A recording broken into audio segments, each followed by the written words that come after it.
Njogu wa Njoroge nĩarakorirwo akĩrutĩrwo Mûkana Mururu nĩ arũmĩrĩri a tabarĩra ya show ĩrĩa arehaga Kikuyu FM, and this was after he had asked the listeners to send in their votes on their favorite song, or rather the song that they would like to make it on the top 20 list ya nyĩmbo iria Njogu egũcoka athake show-inĩ. Na arũmĩrĩri aya nĩmarakorirwo makĩrutĩra Njogu Mûkana Mururu makĩmwĩra ndakagerie kũiya votes ciao, na nginya maramũtũmĩra gabica ka mwanake acurĩtio mĩtĩ-inĩ kũmonia ũrĩa mekũmwĩka angĩgeria kũiya votes ciao. Na Njogu nĩaracokire kũrekereria ndũmĩrĩri akiuga atĩ this photo was sent to me that if I steal votes on Kikuyu FM top 20, this will happen to me. I want to categorically state that we are the bulk sellers of fear.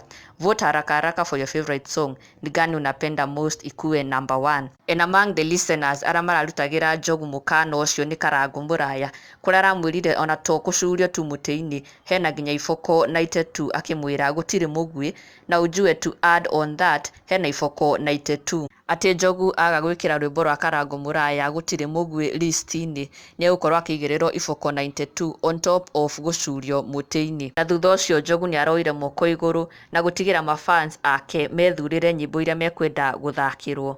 Nake Mũthoni wa Mũkiri nĩarakorirwo agĩcanjamũra mafans ake na mbica ya rĩrĩa arĩ Inooro TV. She took them back to 2 years ago when she was still their favorite news anchor. Na ũndũ ũcio ũrakenererwo mũno, nginya angĩ mareciria atĩ nĩgũcoka aracoka Inooro, but she confirmed no, saying it was just a throwback photo engaging her fans on her last days on Inooro TV.